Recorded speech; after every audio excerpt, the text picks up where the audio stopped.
Hello everyone, कैसे हैं आप सब लोग। आप लोगों को पता है हमने अपना टॉपिक स्टार्ट किया है अकाउंट असिस्टेंट के लिए, जिसमें हम पढ़ रहे हैं popular personalities of Jammu and Kashmir. इससे पहले मैं आपको बता दूं, आप देख रहे हैं पार्ट 3, लेकिन हम इससे पहले 3 चीज़ें कवर कर चुके हैं। जम्मू कश्मीर लद्दाख के रिलेटेड जितने भी करंट अफेयर इंपॉर्टेंट थे 1 साल से, स्पेशली इन 3 जगह से मैंने पहले वो कवर किए हैं। उसका एक ही पार्ट आना रह गया है, 5 पार्ट ऑलरेडी अपलोडेड है, आप वो पढ़ लें। यहाँ पे एक आपको आई बटन दिखेगा, उस पर क्लिक करें, आपको प्लेलिस्ट मिल जाएगी, तो आप उसको सेव कर लें या अभी देख लें जब भी ये इंपॉर्टेंट होगा। उसके बाद हमने पढ़ा हमारा popular personalities of Jammu and Kashmir, important tourist destination जो हमारे सिलेबस में लिखी हैं जम्मू कश्मीर से। इसका भी 1 से 2 पार्ट अभी आपको ज़्यादा से ज़्यादा मिलेगा, लेकिन मेजर पार्ट जो इंपॉर्टेंट है वो कवर हो चुका है, एमसीक्यूज भी इसके हो चुके हैं। उसके बाद हमने पढ़ा 73rd अमेंडमेंट, हमारा वो कंप्लीट हो गया है। बच्चे कह रहे हैं जो एक टॉपिक अलग से लिखा है पंचायती राज एक्ट के बारे में, वो अलग है JNK के लिए, तो वो भी हम डिटेल में पढ़ेंगे, उस पर भी आपको वीडियोस मिलेंगी। तो आज जो हम पढ़ रहे हैं वो है पॉपुलर पर्सनालिटीज ऑफ JNK। इसमें सब मिक्स हैं, जितनी भी पॉपुलर पर्सनालिटीज हैं वो साइंटिफिक मैंने अलग रखी हैं, जिनको जो साइंस की फील्ड में हैं उनको वो कम ही है, तो मैं कोशिश करूंगा कि नेक्स्ट पार्ट में उन्हें सारा कवर करके हम ये टॉपिक भी अपना खत्म कर दें। तो अभी तक आपके 4 टॉपिक इसके हो चुके हैं, बाकी आपको सीक्वेंस में मिलते रहेंगे। तो चलिए स्टार्ट करते हैं आज का लेक्चर। पहला नाम जो आप देख रहे हैं अपनी स्क्रीन में वो है महाराजा गुलाब सिंह जी। अब इनके बारे में आपको पता होना चाहिए, क्योंकि इंपॉर्टेंट क्वेश्चन है, आपसे डायरेक्ट पूछा जा सकता है, किस फॉर्म में पूछा जा सकता है एमसीक्यू में आपको बताता हूँ। तो महाराजा गुलाब सिंह जी, बहुत सारे बच्चों के कमेंट थे मेरे को कि क्या डेट ऑफ बर्थ याद रखनी है, तो डेट ऑफ बर्थ याद नहीं रखनी, मैं ये सिर्फ आपके रेफरेंस के लिए बोलता हूँ।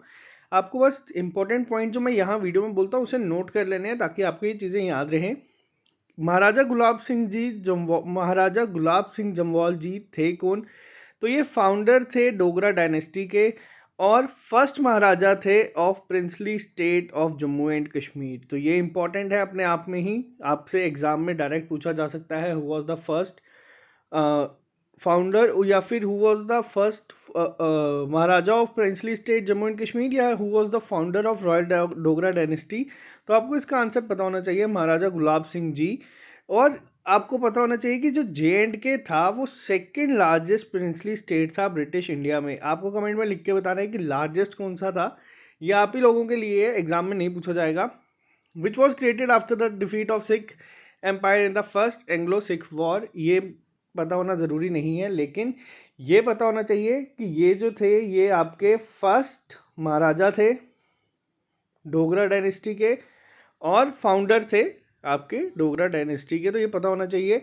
इसके बाद हम बात करते हैं महाराजा हरि सिंह जी। महाराजा हरि सिंह जी भी फेमस हैं। क्यों फेमस हैं, रीज़न आपको बता दूं, सबसे इम्पोर्टेंट आपको पता है, जैसे वो फर्स्ट थे तो ये लास्ट रूलिंग महाराजा थे हमारी princely state Jammu and Kashmir के। उसके बाद आपको पता है किस तरह से जम्मू कश्मीर इंडिया से मिला, तो ये सारी चीज़ें साइड में। लेकिन अगर आपसे पूछा जाए लास्ट रूलर कौन थे JNK प्रिंसली स्टेट के, तो वो थे आपके महाराजा हरि सिंह जी। तो ये भी आपसे डायरेक्ट ही एग्जाम में चीज़ें पूछी जा सकती हैं पॉपुलर पर्सनालिटीज़ के ऊपर। जब हम बात करते हैं जहाँ पे लिखा है कि हिस्टोरिकल, तो उनमें ये पूछे जा सकते हैं। बात करते हैं उसके बाद अल्लाह रखा जी। अल्लाह रखा आप देख सकते हैं यहाँ पे तबला। इससे पहले हमने 2 पढ़े हैं जो संतूर के लिए फेमस हैं पूरे इंडिया में। आप लोग कमेंट करके बताएंगे उनके नाम क्या हैं, लेकिन इनके बारे में मैं आपको बता दूं थोड़ा सा डिटेल में। इनको कहा जाता था उस्ताद अल्लाह रखा कुरैशी जी। पॉपुलरली इन्हें अल्लाह रखा के नाम से ही पूरे इंडिया में फेमस थे, और ये बहुत बड़े तबला प्लेयर थे। आप देख सकते हैं फोटो, तभी मैंने यहाँ पे इसलिए लगाई होती है ताकि आप ये एग्ज़ाम में आप रिकॉल कर सकें और आपको ये चीज़ें आसानी से स्ट्राइक कर जाएं। और ये पंडित जो रविशंकर जी थे उनके साथ बजाते थे, तो ये बहुत इंपॉर्टेंट है। अगर आपसे मैं एक चीज़ पूछूं एक्स्ट्रा इन्फॉर्मेशन के तौर पे, अल्लाह रखा जी कहाँ से थे, तो अल्लाह रखा जी सांबा डिस्ट्रिक्ट से थे, तो ये भी आपके लिए इम्पॉर्टेंट है। अब बात करते हैं नेक्स्ट। आप देख रहे हैं यहाँ पे डॉक्टर रफ़ीक अंजुम जी। इनके बारे में अगर हम थोड़ा डिटेल में बात करें तो पॉपुलर पर्सनालिटीज़ में ये क्यों है, तो आपको बता दूं, ये एक पोइट थे, उर्दू पंजाबी के साथ आप यहाँ पे देख सकते हैं। गोजरी लैंग्वेज, यानी कि जिसे लोग गुजरी भी कहते हैं डोगरी लैंग्वेज में। तो ये इस्लामिक स्कॉलर और रिसर्चर थे जम्मू कश्मीर के। इन्हें स्टेट लेवल पे award for excellence in literature मिला था 2007 में, और ये मेंबर थे general council of Jammu Kashmir academy of art culture and languages. यहाँ पे क्यों है आपको बता दूँ, यहाँ पे हैं ये गोजरी भाषा के लिए। अगर एग्जाम में बहुत ही लेवल हाई गया या टफ हुआ और आपसे डायरेक्ट क्वेश्चन ये पूछा गया कि डॉक्टर रफ़ीक अंजुम जी किस लैंग्वेज के पोइट थे, तो आपको ये भी चीज़ें पता होनी चाहिए, ये इम्पॉर्टेंट है अगर आपका लेवल बहुत ज़्यादा एग्जाम का चला जाता है तो। उसके बाद हम बात करते हैं यहाँ पे, आप लोगों ने इनको देखा होगा, आप लोगों ने इनकी स्पीच सुनी होगी, जामयांग सेरिंग नामग्याल जी। ये कौन है आप लोगों को पता होगा, जिन लोगों को नहीं पता तो मैं उनको बता दूं। ये हैं हमारे मेंबर ऑफ पार्लियामेंट। कहाँ से? लद्दाख से। लद्दाख में आपको पता होना चाहिए। सबसे एक और चीज़ अगर मैं एक्स्ट्रा बता दूं तो इंडिया की लार्जेस्ट पार्लियामेंट्री सीट है ये, जियोग्राफिकली अगर देखा जाए तो। और वहाँ से ये जीते थे। जीतने के बाद ही आपको पता है कि लद्दाख अलग हुआ है वहाँ से, जम्मू कश्मीर से। तो ये अपने आप में ही इम्पोर्टेंट है। और एक इनकी स्पीच जो आई थी पार्लियामेंट में, उसके बाद ये बहुत ज़्यादा फेमस हो गए थे। तो आपको पता होना चाहिए इनके बारे में कि कहाँ से है, किस पार्टी से बिलोंग करते हैं, तो वो है आपकी भारतीय जनता पार्टी। इम्पोर्टेंट है ये आप लोगों के लिए। इसके अलावा बात करूं मैं अगर लाल सिंह चौधरी जी, क्योंकि ये मैं इसलिए डाल रहा हूँ क्योंकि कमेंट आए थे बच्चों के कि ये भी पॉपुलर पर्सनालिटीज़ में हैं। क्यों है? एक रीज़न तो ये है कि ये पहले थे मेंबर ऑफ पार्लियामेंट जिन्होंने डोगरी में स्पीच दी थी पार्लियामेंट में, उस वजह से काफ़ी लोकप्रिय हुए थे। उसके बाद ये क्यों फेमस है तो मैं आपको बता दूं कि इन्होंने पहले कांग्रेस में थे, फिर बीजेपी में गए, फिर बीजेपी को छोड़ा, और एंड में जाके इन्होंने अपनी एक पार्टी बनाई जिसका नाम रखा डोगरा स्वाभिमान संगठन। तो ये भी आपको पता होना चाहिए। पूछने के चांसेस कम है, लेकिन हो सकता है आपसे पूछा जाए कि किसकी पार्टी है या किसने बनाई है। अभी तक हमने जो पढ़ी है वो पढ़ी है शाह फैजल की पार्टी जो थी। आपको कमेंट में लिख के बताना है कि उनकी पार्टी का नाम क्या था। उसके अलावा हमने यहाँ पे पढ़ी थी जो पॉलिटिशियंस पे पढ़े थे वो थे हमारे फारूक अब्दुल्ला, उमर अब्दुल्ला, शेख अब्दुल्ला जी के बारे में, बख्शी जी के बारे में। और लेकिन एक चीज़ यहाँ पे आपको और मैं बता दूँ, लोग कह रहे हैं कि पैंथर्स पार्टी के बारे में भी बताएं, तो ये मैं आप पे छोड़ता हूँ कि आप ही लोग कमेंट बॉक्स में लिख के बताएं कि किसने बनाई है किसने नहीं। ऐसे करते जाएंगे तो बहुत सारी पार्टीज हैं, नई पार्टीज जो बन रही है, एकजुट जम्मू, बहुत सारी ऐसी हो जाएगी। कश्मीर की भी बहुत है, सेपरेटिस्ट भी है। तो ये इंपॉर्टेंट ही मैं कवर करवा रहा हूँ जो एग्जाम में पूछी जा सकती हैं।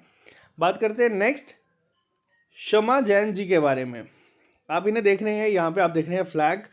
इम्पॉर्टेंट है आप लोगों से ये पूछा जाए तो, अब आपसे पूछा जाए कि ये हैं कौन, तो मैं आपको बता दूं ये इंडिया की सीनियर डिप्लोमेट हैं जो बहुत सारे जगहों पे एम्बेसडर के तौर पे सर्व कर चुकी हैं। करंटली ग्रीस में अभी ये सर्व कर रही हैं एज एन इंडियन एम्बेसडर। तो ये जो हैं ये जम्मू से हैं, इसीलिए आपको पता होना चाहिए, ये इंपॉर्टेंट है आप लोगों के लिए। इसके बाद अगर मैं बात करूं आपसे चैन सिंह जी, अभी तक हमने जो पढ़े हैं स्पोर्ट्स में वो काफ़ी पढ़े हैं, परवेज़ रसूल हो गए जैसे। तो अब यहाँ पे आप देख सकते हैं ये इंडिया की यूनिफॉर्म में है और इनके गले में मेडल है। ये है कौन है बेसिकली, तो मैं आपको बता दूं जो हमारे चैन सिंह जी हैं वो इंडियन स्पोर्ट शूटर हैं। अगर आपसे डायरेक्ट क्वेश्चन पूछा जा सकता है एग्जाम में कि Chain Singh ji is related to which sport, तो आपको नीचे 3 से 4 ऑप्शन दिए जाएंगे। तो आपको पता होना चाहिए कि ये हैं कौन, ये शूटर हैं। इम्पॉर्टेंट क्यों है, न्यूज़ में क्यों आए थे, तो इन्होंने ब्रॉन्ज मेडल जीता था एशियन गेम्स में 2014 में। है कहाँ से है, तो ये डोडा डिस्ट्रिक्ट से हैं, जम्मू कश्मीर की। तो काफ़ी न्यूज़ भी थी उस समय पे। उसके इनके अलावा मैं आपको बता दूं कि 2-3 और ऐसे स्पोर्ट्स पर्सन हैं जो काफ़ी फेमस हैं JNK से। एक आपने नाम सुना होगा शुभम खजूरिया। ये अभी काफ़ी छोटे हैं लेकिन ये क्रिकेट खेलते हैं और IPL में भी आप इन्हें देखेंगे। इनके अलावा एक आप लोगों ने अगर नाम सुना होगा मिथुन मन्हास। मैं आपको ये यहाँ पे ऐसे ही ये बता रहा हूँ। आपने देखा होगा दिल्ली डे डेविल की टीम में ये खेले हैं, ये सीएसके चेन्नई सुपर किंग की टीम से खेले हैं, ये भी आपके जम्मू से ही है। तो आपसे ये भी बता दूं, ये दोनों आपके जो स्पोर्ट्स पर्सन हैं ये क्रिकेट से रिलेटेड है और दोनों जम्मू से हैं, तो ये भी आपसे पूछे जा सकते हैं एग्ज़ाम में, तो ये आपको पता होने चाहिए। तो आज के लेक्चर में फ़िलहाल इतना ही। जो लोग नए वो हमें इन जगह पे फॉलो कर सकते हैं, ये हमारा ग्रुप फेसबुक पे है, इंस्टाग्राम पे भी आप हमें कर सकते हैं SSS। आपको सारी आईडीज़ जो है _सुमितपुरी के नाम से, आपको सारी आईडीज़ डिस्क्रिप्शन में मिल जाएंगी, डायरेक्ट लिंक। क्विज़ के लिए आप लोग हमें SSS यहाँ पे फॉलो कर सकते हैं। फेज़ 2 आने वाला है जिसमें आप लोगों को पता चलेगा कि आप लोग JNK में स्टैंड कहाँ पे कर रहे हैं, क्योंकि बहुत सारे बच्चे तैयारी कर रहे हैं। कोई किसी का अकाउंट स्ट्रॉन्ग है, किसी का हिस्ट्री स्ट्रॉन्ग है, लेकिन एग्ज़ाम जब आप देने जाएंगे तो आप सब एक साथ जाएंगे। तो वही फेज़ 2 आपको जल्दी मैं बता दूंगा जब हम स्टार्ट करेंगे। जितनी भी आपकी तैयारी है एग्ज़ाम में आपके उससे +15 मार्क्स होंगे, इसकी गारंटी मैं आज भी देने को तैयार हूँ। आप हमें यूट्यूब पे भी फॉलो कर सकते हैं ताकि आपको वीडियो मिले, और हमारा एक पेज है SSS फेसबुक पे भी, जिस पे आपको हर एक एग्ज़ाम के अपडेट मिलते रहेंगे। तो आज के लेक्चर में सिर्फ इतना ही, मिलते हैं आप लोगों से कल नए लेक्चर के साथ। Okay guys.